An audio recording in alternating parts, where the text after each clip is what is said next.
Roster changes are coming for the Buffalo Bills. Which players are on the bubble? We're going to explore that and more today on Locked On Bills.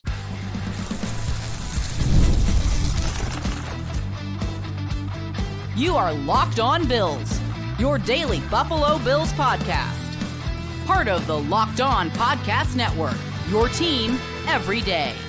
What's up, Bills Mafia? It's Joe Marino, author of the Herd Mentality Substack, co-host of the Locked On NFL Scouting Podcast, co-host of the NFL First Read Podcast, and I'm your host of Locked On Bills. Want to thank you for making Locked On Bills your first listen every day, and a big welcome and shout out to our everydayers. You know who you are. Those of you who never miss a single episode, I appreciate y'all being here very, very much. Locked On Bills is a proud part of the Locked On Podcast Network, your team every day. Today's episode is brought to you by FanDuel. Right now, new customers can bet just $5. And if your bet wins, you'll get $300 in bonus bets to use across the app. Well, folks, welcome in. It's time for Herd Mentality, the weekly episode where you control our discussion. And we have some great things to get into, including some thoughts on the Chiefs and Ravens. We'll talk about Dawson Knox's future. Can the Bills get more out of Khalil Shakir as a vertical threat? Some slumping players, but we start with a discussion on the in-season roster bubble. Rick asks, Brandon Codrington being inactive seemed like a let's see how it goes without him test run. This got me thinking of Tylan Grable, who is up to return from injured reserve, and the Bills may be interested to get him back after seeing Vandermark this week.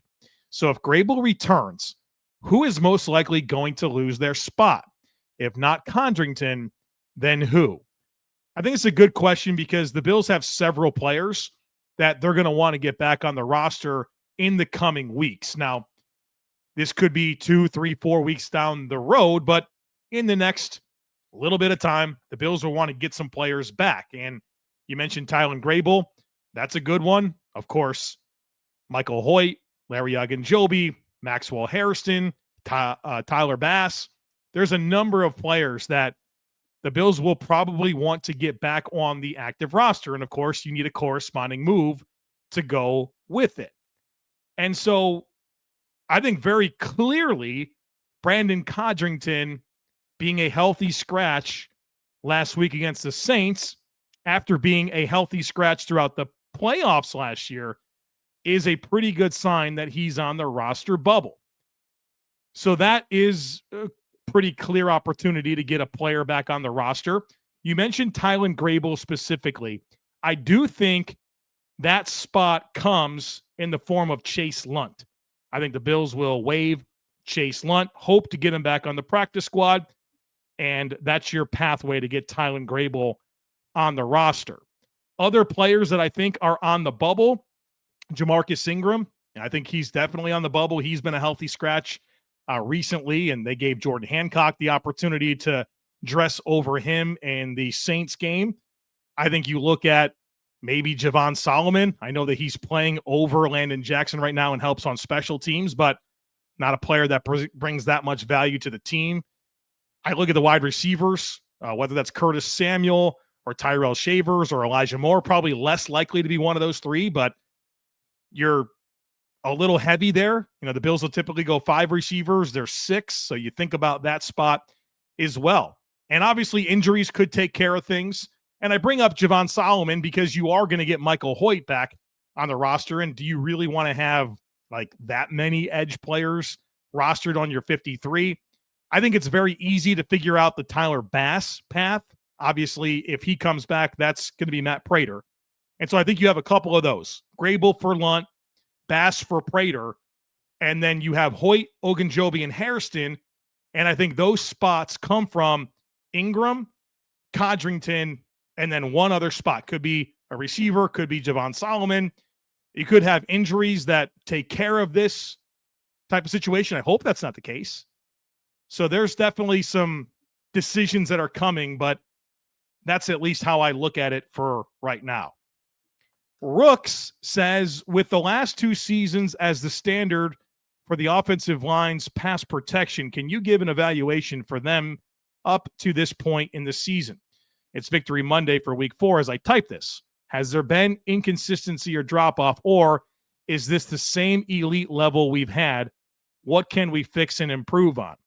So let's work through the numbers. We'll talk the last 3 years. So this year, 24 and 23. The Bills' pressure rate, so Josh Allen dropbacks where he's pressured. In 2023, it was 37%. Last year, it was 32%. This year, it's 34%. So you're definitely right there in terms of pressure rate. I love this metric. It's pressure rate over expectation. So it factors in average time to throw. So how long a quarterback holds onto the football versus how much pressure would be expected. And in 2023, it was 4.62% over expectation. Last year was 0.51% over expectation. So far this year, it's 2.99% over expectation. So again, in the strike zone, sack rate, 2023, Josh Allen was sacked on 3.98% of dropbacks. Last year, 2.8. This year so far, it's a little higher at 5.47%. But I don't really find myself super concerned about pass pro. Every metric is within the normal standard. The sack rate's a little high. I mean, maybe 2% high. But ultimately, I mean, we talked about the sacks that Josh Allen took against the Saints. And, you know, you talking about one where I thought Josh predetermined to run and couldn't find space. Another that I believe was a coverage sack. And then the other was like a 3rd and forever, and Osiris Torrance got beat on an inside move. I don't find myself very concerned about there being a significant drop-off in pass protection and the amount of pressure that Josh Allen's facing so far. And I know it feels a little bit more because Josh, I think he's been sacked like 7 times in 4 games, but I think the overall story is more in line with what we've come to expect, not something that I find myself concerned with. Bobby says, I thought Taylor Rapp looked less explosive against the Saints and noticed he wasn't wearing his Guardian cap this week. Do you think that could have anything to do with how he tackles people?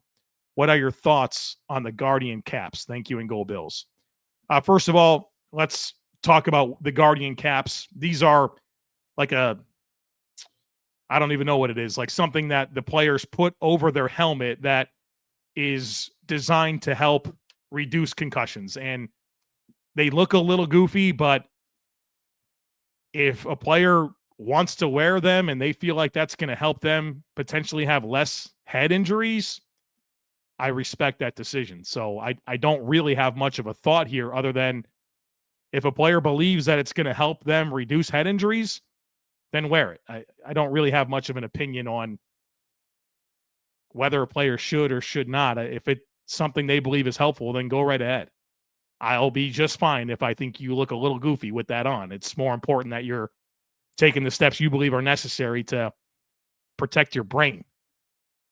As far as Taylor Rapp, and you know, he didn't have it on this past week, which I didn't realize until this question came through, and then I found myself going through the AP photos of the game like, really? He didn't have it on? And yeah, Bobby's right. He didn't have it on. Ultimately, here's the deal with Taylor Rapp is he's having a very uncharacteristic season as a tackler. Going into this year, I said repeatedly that I thought Taylor Rapp was one of the best tackling safeties in the NFL, and that's because prior to this year, he absolutely was.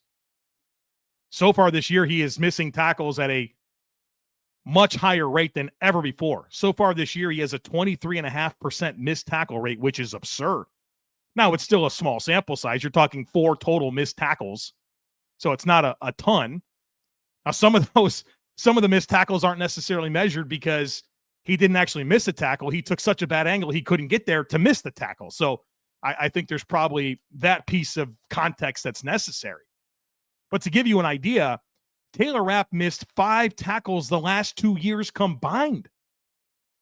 He's missed 4 already this year. He's never missed more than 7 in a season. He's missed 4 already this year. His career missed tackle rate is 6.6%. It's at 23.5% so far this year. So yeah, he's not tackling nearly to the standard he set for himself.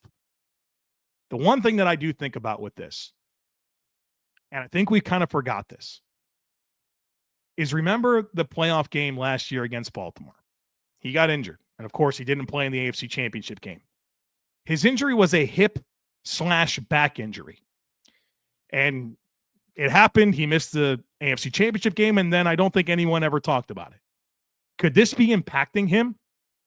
Because I've never seen Taylor Rapp play with this level of passiveness. Now, there's still good moments, but he's a little more passive than usual. He certainly didn't want to smoke against Derrick Henry in Baltimore. He didn't want to tackle Kendre Miller, the 220-pound back from the Saints this past week either. Is there something to that hip and back injury? I sent Kyle Trimble a text before recording this, and I'll be anxious to maybe bring that up with him later in the week, but it's definitely something that I'm thinking about. All right, coming up next, we're going to talk a lot about Ray Davis, what's going on there. We'll get into some Khalil Shakir conversation and Dawson Knox's future. We'll do that here next, folks. Be sure to stick with me. Mazda crafts cars for those who do more than simply move. Mazda delivers confidence with every ride, with more IIHS Top Safety Pick Plus awards than anyone else. From footwork to breathwork, athletes sweat all the details, and Mazda brings this same intention to how we craft every model. You can feel the craftsmanship in every detail, from the metallic accents to available Napa leather upholstery. You can make everyday drives feel like anything but, from smooth handling to intuitive controls. And I love this. There's all-wheel drive standard in every crossover SUV, so you can drive with confidence through almost any season. Like our players, we sweat every detail, because when you make every move count, impossible becomes irrelevant. Mazda, move and be moved. All right, folks, the next one today comes from Jason, who says, Ray Davis's absence in the offense is noticeable, but wondering your thoughts on Ty Johnson's play so far this year. Feels like he has been much less impactful as well. It was so beneficial the way they got all three running backs contributing last year. Cook has looked great, but I'm already getting worried about his usage and Davis and Ty's ability to contribute if needed, if we're not really making them part of the offense. I'm not really concerned with Ty Johnson. He's actually playing pretty much the exact same amount that he did last year. In 2024, he played 29% of snaps. So far this year, it's 27%.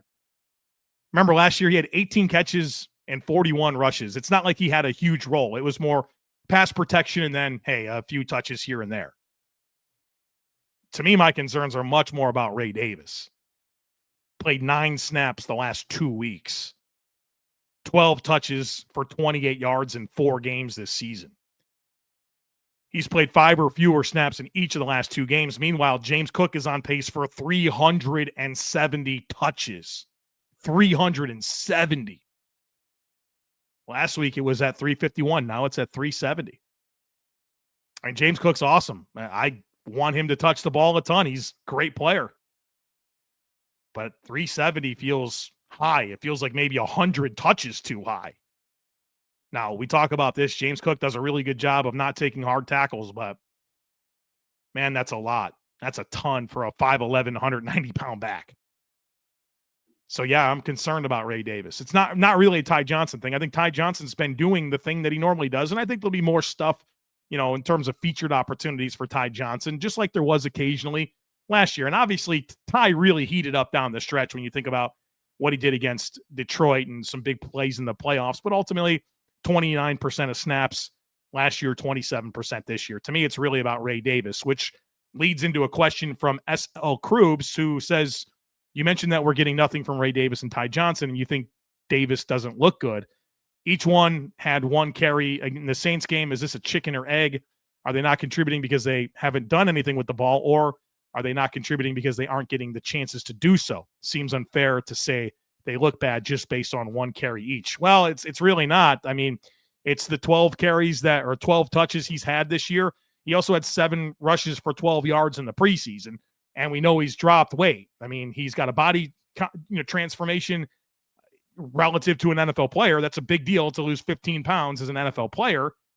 And then you can't produce in the preseason. Frank Gore could behind the same offensive line and didn't look good in the touches he's had this year. I'm not writing off Ray Davis, but he's obviously in a slump to start the year. And you layer that with James Cook being on pace for 370 touches. And yeah, it's something to talk about for sure. And it's not just because they got one carry each. There's a reason they got one carry each. Again, this is more of a Ray Davis and a Ty Johnson thing to me. And yeah, I am interested in Frank Gore and what he can do. For sure. Dan says, it seems like every time Khalil Shakir gets the ball, something good happens. And with his catch percentage still at an elite level, it suggests to me that there's still some meat on the bone in terms of his usage in this offense. I don't have an issue with the short throws and screens, but it feels like all he gets are those manufactured touches. Is there anything in film that would explain why Shakir is not getting more down the field targets, or do you think he could handle more usage than he's been getting over the last year or so? It's a good question, and I definitely believe in the vertical ability of Khalil Shakir, and his opportunities down the field have really went down. Let's take you on a journey here with some numbers. In 2022, I think that was his rookie season, 61% of his targets were 10 or yards more down the field. Now, it's not a lot of targets. It was 14 out of 23 targets, but 61%. In 2023, when he started to come on, 30% of his targets were beyond 10 yards. 2024, 22% beyond 10 yards. So far this year, 16% beyond 10 yards. 3 of his 18 targets beyond 10 yards. So it's declined rapidly. I think there's more opportunities. I think Khalil Shakir can win down the field. I don't think he's going to major in it, but 25, 30% seems like a more practical range for him to be in. I think he does have ball skills. I think some slot fades would make a lot of sense for Khalil Shakir. One thing that I am mindful of with Shakir is that he doesn't offer much wingspan at all. In fact, historically low wingspan. His wingspan measures 70 and 3/8 inches. That's 3 percentile, the 3rd percentile amongst NFL receivers. He has 29-inch arms. That's the 1st percentile. So he doesn't offer that, which is something you're mindful of. You know, he's got to be open down the field. It's going to be difficult for him to really extend at the catch point with that limited amount of length. But yeah, I think there's more opportunities to use him in that way. And I hope that happens. Tim says, I'm wondering if you think Jackson Hawes' play, which you rave about, will have an impact on Dawson Knox next year. Would the Bills maybe move on to save some money? Or does Jackson Hawes' rookie deal mean they would be happy to keep Knox, even if the skill set with Hawes is similar? I think they are both important, and I think they are both necessary. It's about both of them. There's opportunity for both of these players. Right now, Dawson Knox is playing 52% of the offensive snaps. Jackson Hawes is at 40%. These guys are playing. I'll go as far as to say this. I think Dawson Knox gets a contract extension next offseason. Right now in 2026, he's scheduled for a $17 million cap hit. I think he gets an extension, and that gets spread out over a couple of years. I think he's a core player in the eyes of this regime. I think they love the leadership. And I've said it before, I'll say it again. I think Dawson Knox is a Bill for life. Now, obviously, it's not going to be as lucrative of a deal as he signed initially. You know, it'll be a little bit different. But I don't see Dawson Knox going anywhere. I think the team loves him. I think he loves the team. And I expect him to be around. And I don't believe at all that Jackson Hawes' arrival has really anything to do with Dawson Knox. I think this is where this team wants to go. They want to be able to have 2 really good blocking tight ends. And I think that's going to be a big part of it. And Kincaid, I mean, think about how he's been optimized now that he's playing a little bit more flexed. More of the blocking that they're asking him to do is in space, and he's thriving there. So I think they love the way that this tight end room is working together. And I don't think that they want to exist without any one of the 3. I think they're all extremely important to the structure of what this Bills offense wants to be. So, no, I don't think it means anything for Dawson Knox, and I actually expect him to sign a contract extension after the season. All right, coming up next, we'll talk Ryan Van Demark. Kickers. So there's a good question about kickers, and then I'll have some thoughts on the Chiefs and Ravens. So, folks, be sure to stick with me. The NFL season is here, and FanDuel has an offer you don't want to miss. Right now, new customers can bet just $5, and you'll get $300 in bonus bets if you win. That's right. You pick a bet, put down $5, and if it hits, you'll unlock $300 in bonus bets to use across the app. I love how FanDuel gives me so many different ways to play. I've built parlays, tried player props, and even followed the live lines during games.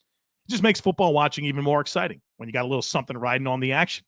Whether you're a casual fan or love diving into stats, FanDuel makes the game day experience so much better. I had a bet going into Monday Night Football, the Dolphins and Jets game. I had the over on Garrett Wilson receptions at 5.5. It took a while, right? It took almost to the end of the game, but he got that 6 catch in it.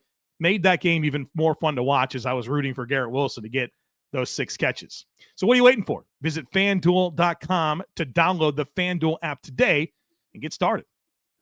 Most people can't name all their financial accounts or even what they're worth, whether it's 401ks, properties, or investments. And when you don't have the full picture, you can end up leaving money on the table. That's why there is Monarch Money. It's an all-in-one personal finance tool that brings your entire financial life together in one clean, easy-to-use interface on your laptop or your phone. Monarch does the heavy lifting for you. You can link all your accounts in minutes, see clear data visuals, get smart categorization of your spending, and finally feel in control of your money without ever touching a spreadsheet. Monarch makes it simple to review your finances with your partner. You can both see budgets, goals, and spending activity in one place. So don't let financial opportunities slip through the cracks. Use code LOCKEDONNFL at monarchmoney.com in your browser for half off your first year. That's 50% off your first year at monarchmoney.com with code LOCKEDONNFL. All right, folks, welcome back.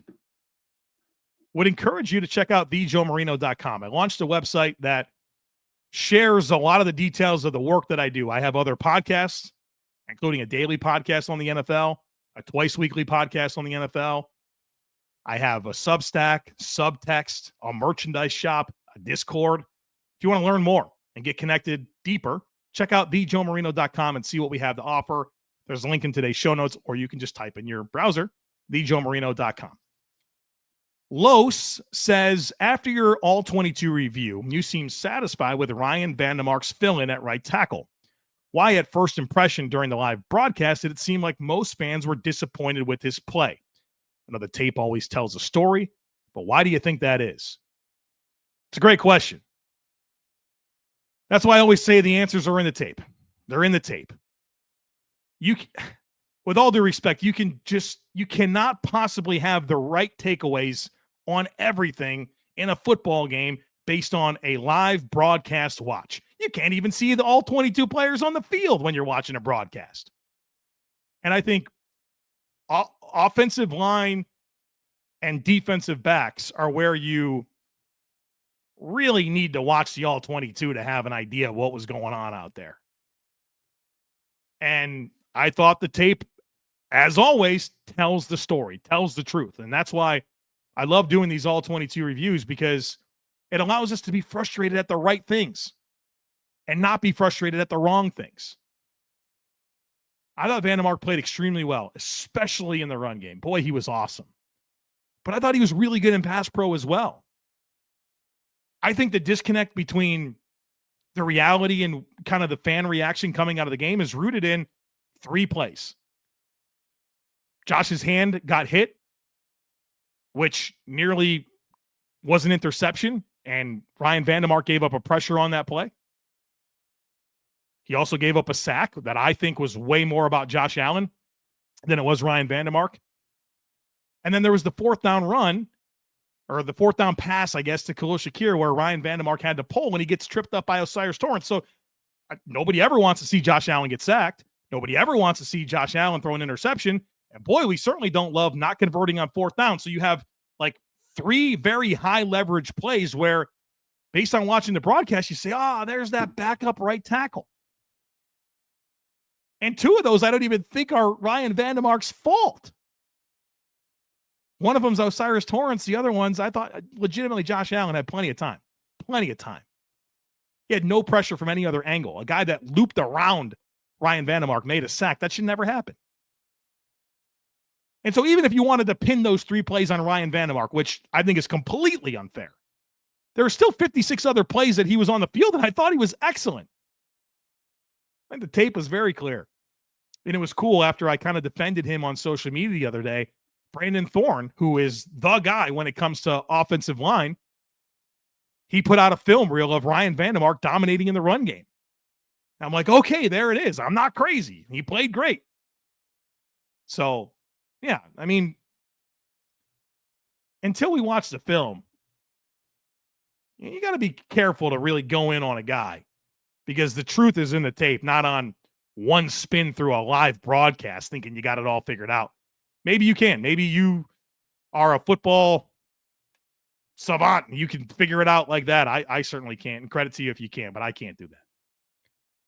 JK says, you seem to have a high standard for NFL kickers and their make percentage. Personally, I think being between 80 and 85% is pretty admirable due to all the variables that go into making a kick.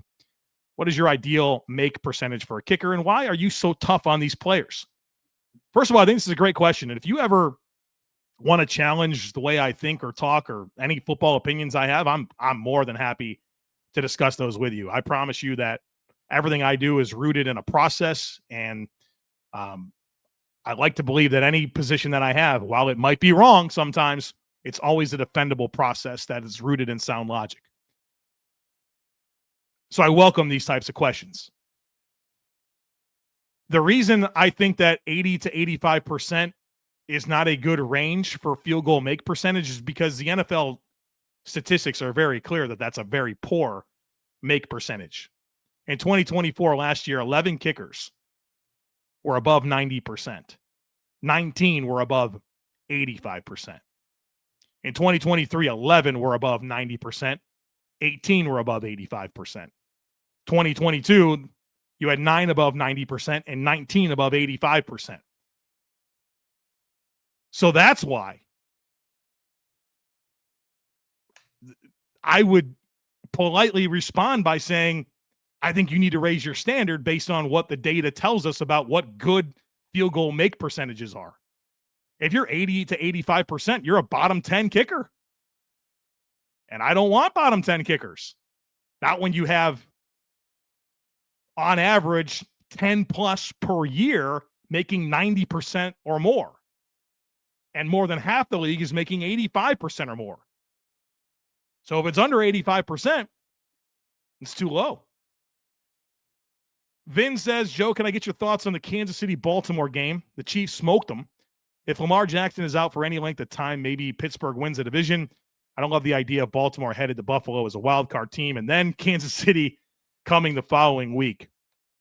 It's some troubling stuff going on in Baltimore, right? Lamar, I think he's supposed to miss a couple of games. But, boy, their whole defense is banged up. I mean, Nnamdi Matabweek is out for the year. A very concerning neck injury. Travis Jones is injured. Kyle Van Noy, Bradrick Washington, Roquan Smith, Nate Wiggins. I mean, it's crazy. Ardarius Washington, Marlon Humphrey. It's literally their entire defense. And it wasn't very good when it was healthy. So their defense is a mess. I'm always going to be nervous about that offense against our defense. But I do think they can be had on the defensive side of the football, and you could control some game scripts there that are going to help you a bunch. So, if Baltimore's 1-3, they got some tough games coming up, potentially without Lamar Jackson. If they're going to be in a 1-5 or a 2-4 or something like that, it's going to be a tough battle for them. Now, I think the optimistic viewpoint on the AFC is that, the Bills are the only undefeated team. Houston's not what they're supposed to be. The Chiefs are 2-2. Yeah, the Bengals are nothing. So it feels pretty open. I don't think a lot of teams can count themselves as out right now. Like the Titans and the Jets, probably the Raiders should look at themselves. The Browns, those teams should kind of look at themselves as, yeah, we don't have it. But I'm not sure anyone else should. I'm really curious to see how things progress or don't for Kansas City. I think they've looked vulnerable. Issues on defense. They can't run the ball. Mahomes obviously destroyed Baltimore, but everybody has. So what's the truth there? I think we'll find out. Their next 4 at Jacksonville. They play the Lions, the Raiders, Washington. Then they have the Bills. Then they have their bye week. Denver, Indy out of the bye. They get the Chargers again. We'll find out. It's Patrick Mahomes. And it's Andy Reid. It's Steve Spagnuolo. I mean, I'm not going to get fooled by them. I'm not going to write them off. The reality is that the Bills are going to go to the Super Bowl. They're going to have to win some tough games. They're going to have to beat some good quarterbacks. They'll do it or they won't. Of course, I want the most favorable path for the Bills, but just go take it. Go take it. I mean, you're the Bills. You're due. You've paid your dues to this world. Baltimore, Kansas City, the Chargers, the Colts. Come on. One at a time. Figure it out. But it looks pretty favorable right now. But there's so much ball game left. So much ball game left. I use this. I bring this up from time to time. Take yourself back to last year. And the Bills are getting ready to start the playoffs. They're going to face the Denver Broncos. Were you thinking about the Arizona Cardinals game in week 1? Did that cross your mind? Were you thinking about the Bills and lighting up Jacksonville in week 3 or that week 2 win against the Dolphins? You weren't thinking about that stuff. You are right now, but this is going to play out.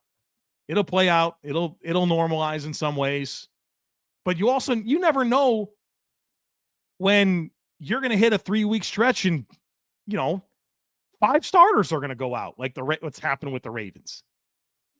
It's a week-to-week league. There's no transitive property.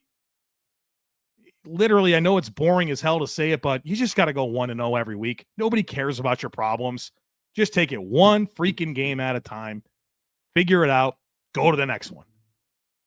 And if you do that well for 20 weeks, you get to hold up a trophy at the end of it.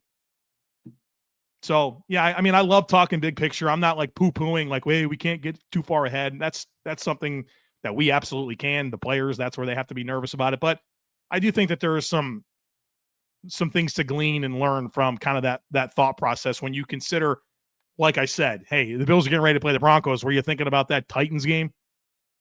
Were you thinking about that Cardinals comeback? You really weren't, right? That so much changes. And I think that's what excites me about the Bills is they're 4-0, but they haven't played their best football yet. And I think it's about peaking at the right time and putting it together at the right time. And I like that this team is winning. I like that there's a lot of great elements of this football team, but I like that there's also some opportunities for them to improve. I like that there's reinforcements coming. We'll take them one at a time, play them all, see what happens. I like our shot. All right, folks, that's going to do it for us here today on the podcast. Thanks for being here. Looking forward to getting ready for this Patriots game. We'll talk to Nick Cattles, the host of Locked On Patriots, for Crossover Thursday. Full primer on Friday. Final thoughts on Saturday. Plenty to do before we get ready for Week 5, Sunday Night Football, Orchard Park rivalry game, whiteout. We'll get ready for it the rest of the week, folks. Thanks for being here. As always, I kindly ask that you share, subscribe, rate, and review. Have a great rest of your day. Go Bills. Look forward to catching up with you again real soon.